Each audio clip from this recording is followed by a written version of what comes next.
Welcome to MTN Outdoors.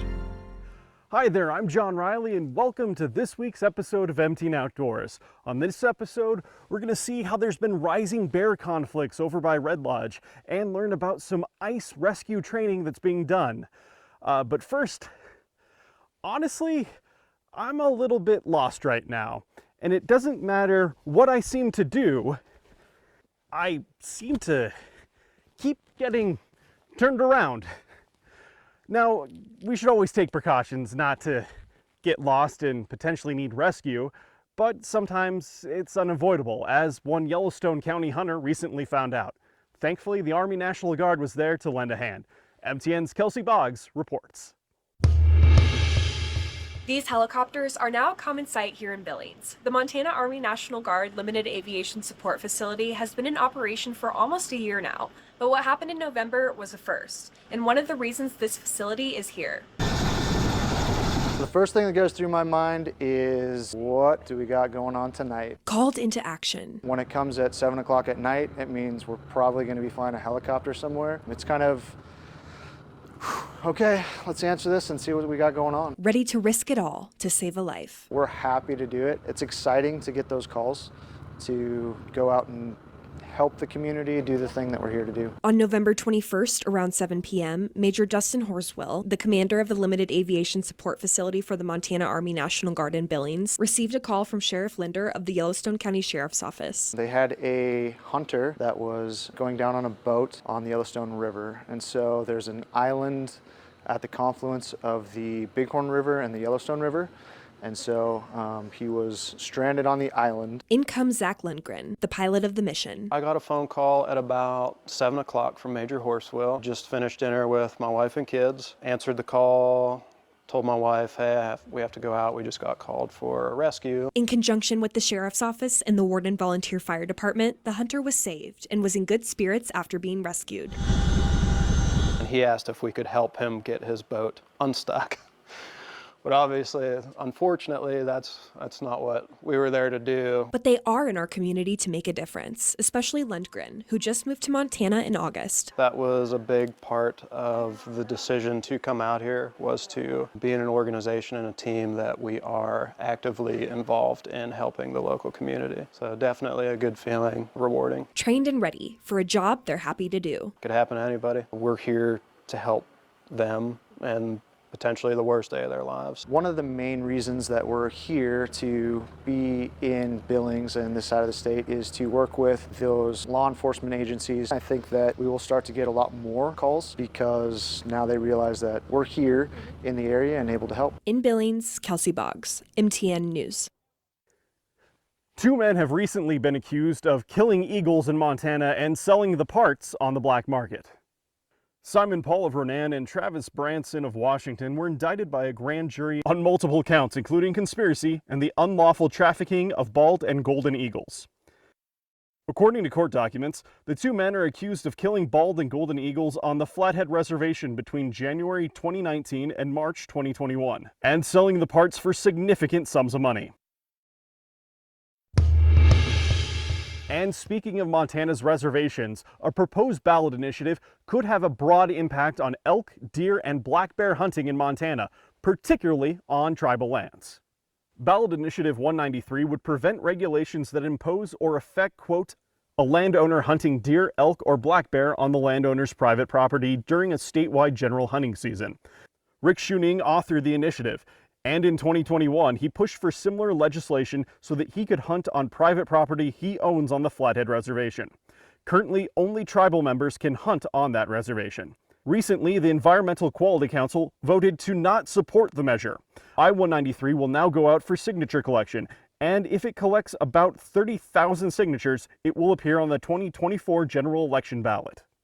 Hunting season was a challenge for many this year, thanks in large part to unseasonably warm weather. But as MTN's Chet Lehman tells us, there's still a couple opportunities out there to fill that freezer. While many have hung up the orange vest and put their hunting gear away for the season, for others, there's still hunting to be had. The Heritage muzzleloader season just opened, and a quick check of the regulations will show there's still a chance to put food in the freezer clear into February in some places. Check the regulations to see what opportunities are available in those hunting districts, and you know, the dates, the locations. Many of those are private land only hunts or off the national forest. So make sure you're familiar with what the rules are if you plan to go back out and keep pursuing game. Let's not forget the real reason we have hunting seasons. It's to help the Montana Department of Fish, Wildlife and Parks manage the wildlife. You know, in fact, hunting is the primary management tool that we have at our disposal for things like managing populations and distributions of animals, as well as diseases like chronic wasting disease. Hunting is the way that the primary tool that we have to take care of those issues. FWP sees hunting seasons as a win-win. It helps them manage wildlife issues, and at the same time helps hunters put food in the freezer. In the Bridgers, Chet Lehman, MTN News. Red Lodge is a community that's known for its wildlife. When you're up here, there's a good chance you'll see deer, bears, elk. It's a part of what makes this place special. But in the past 2 years, FWP says they've seen an uptick in bear conflicts, and that's why they'll be hosting a meeting Saturday to help raise awareness. My wife said, "I think a bear's in our car." And I said, "No way." It's a story Mike Pilati will be telling for years to come. It was a sight I'd never seen or ever want to see again. In August of 2022, this was Mike, anxiously opening the door of his car where a bear was trapped inside. And it had chomped and ate the car completely. It was destroyed. Pilati's car didn't survive the incident. He's since purchased a new one. And while it's a crazy story, it's perhaps not as unusual as you might think. This is yet another bear break-in in Red Lodge this past summer. All signs of a troubling trend. We had over 100 conflict situations this year between both black and grizzly bears. Fish, Wildlife and Parks says bear conflicts have risen sharply throughout south central Montana over the past 2 years, but most have occurred in Carbon County. Close to 3/4 of those conflicts took place in Carbon County, so that's why, you know, we're really targeting that county. That's one reason why FWP is holding a community meeting this Saturday aimed at making residents more bear aware. Well, the two biggest points where we were seeing a lot of conflict was improperly stored garbage. And another point of conflict that we were seeing a lot of this year was small livestock. FWP spokesperson Chrissy Webb says part of the issue is that the bear population is steadily growing in Montana and their territory is expanding. Even grizzlies are now being seen in communities they never used to venture into. It was never this way when I was growing up here. You'd see a bear every once in a while, but you see them all the time now. Bears are an important part of us living in the state of Montana, but we want to make sure we can keep our bears wild, but we also want to keep the public safe. A safety precaution that Pilati says makes sense, speaking from his own experience. People usually cause half the problems with the bears, so good to educate the people. In Red Lodge, Charlie Kleps, MTN News.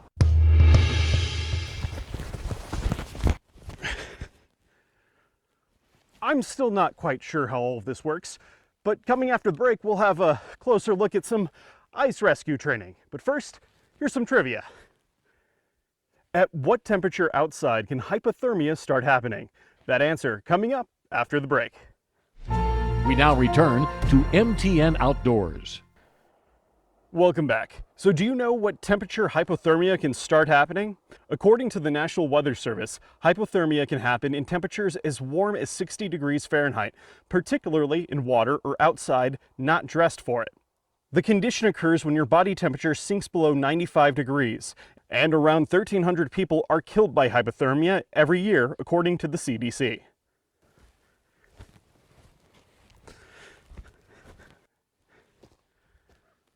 The risk of hypothermia is one of the reasons that first responders train for ice rescue, especially now that more people are getting out there on the ice. MTN's Rachel Fortunato has more. On Tuesday, the Helena Fire Department was at Spring Meadow Lake State Park to practice ice rescues. What we're doing today is our annual ice rescue training. Using ropes and a sled, the fire department practices rescuing single and multiple victims. The department has several different techniques used to rescue people from the ice. We use a technique of reach, throw, row, go. So we'll use makeshift items to try to reach somebody. We'll throw ropes to them. If that doesn't work, we're gonna use our ice rescue sled, take somebody out there or we'll also go in the water to get them out as well. After slipping on their yellow dry suits, they made their way out onto the ice to rescue a fellow firefighter stuck in the water.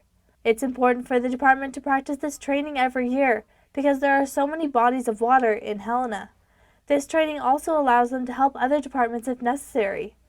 This type of rescue is uncommon, but the firefighters need to be prepared in case they do need to save someone. We train so when the situation arises, we can just go into action. The fire department says the best way to avoid needing their service is to be safe and prepared when around ice. Yeah, so a big thing is to watch the weather, know how much ice is on the lake, know what you're doing, make sure that you have either ice cleats or ice picks, so if you do fall through, you can get out. In Helena, Rachel Fortunato, MTN News.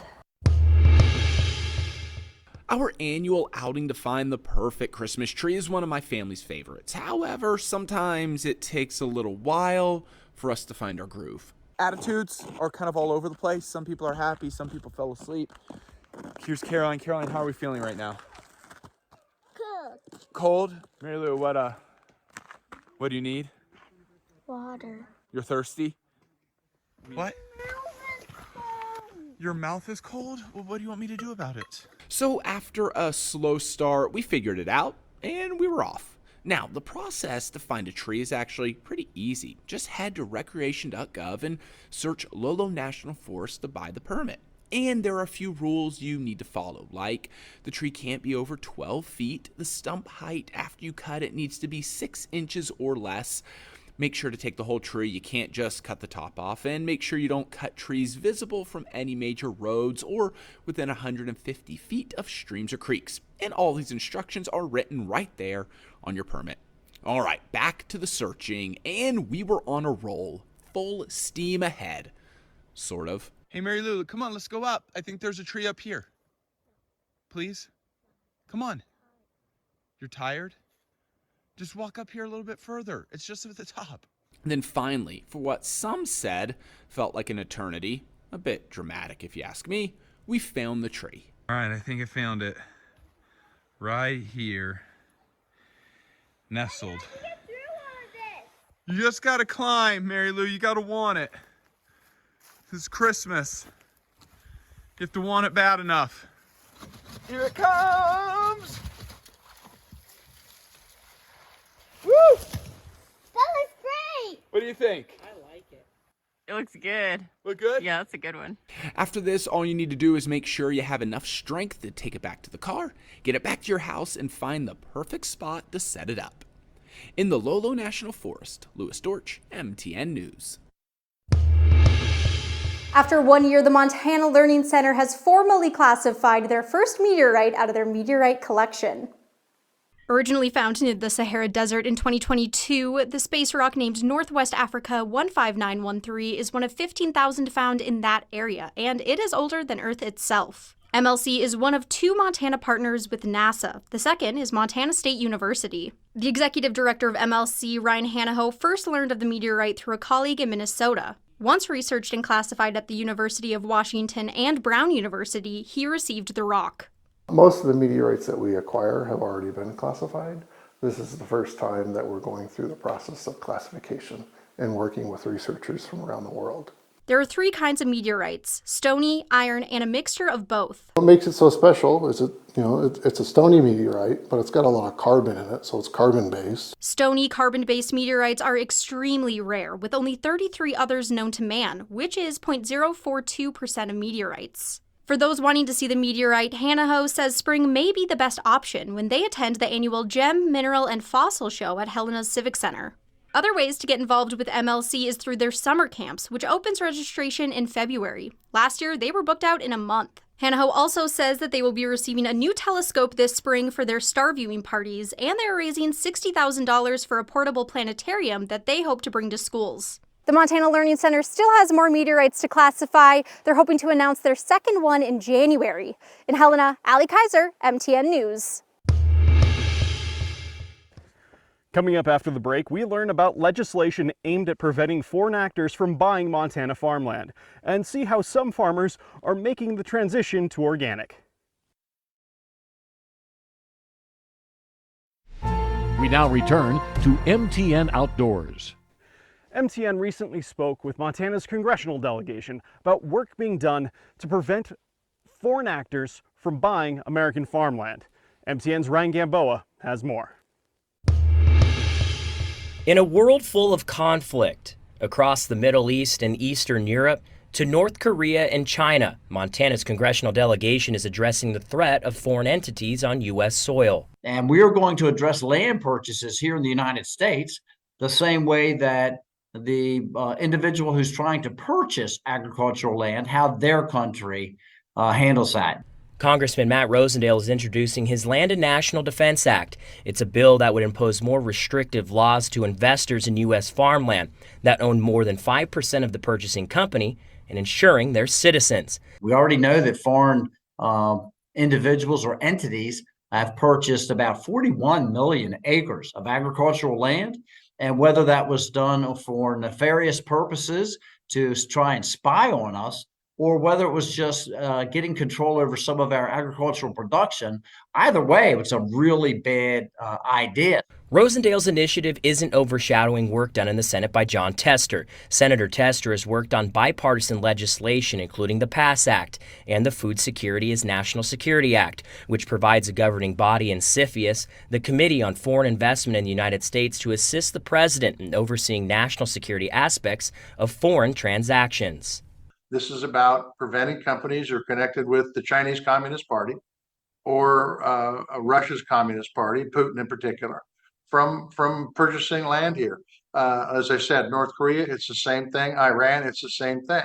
With Tester and Rosendale's push in the last year in national security efforts, both the House and Senate can pull ideas from each pieces of legislation to create one bill that works for all. Last week, Rosendale posted a video on X expressing his strong considerations for a bid in the U.S. Senate, and he says that the bill is another chance for him to not sit back against unfair players to the United States. If you're just putting a piece of legislation out to use it for messaging, that's not going to help our farmers. That's not going to help our national security, and that's what I'm focused on. It's also a chance to push back against a divided House and work together to ensure the nation's safety. The Republican Speaker of the House does not think this should be on there. I disagree with him, and I think it should be. But nonetheless, in the end, Ryan, if Congressman Rosendale can get a bill in that does basically the same thing, and I haven't looked at his bill to see if that's the case, look, I'll jump on that bill in a heartbeat.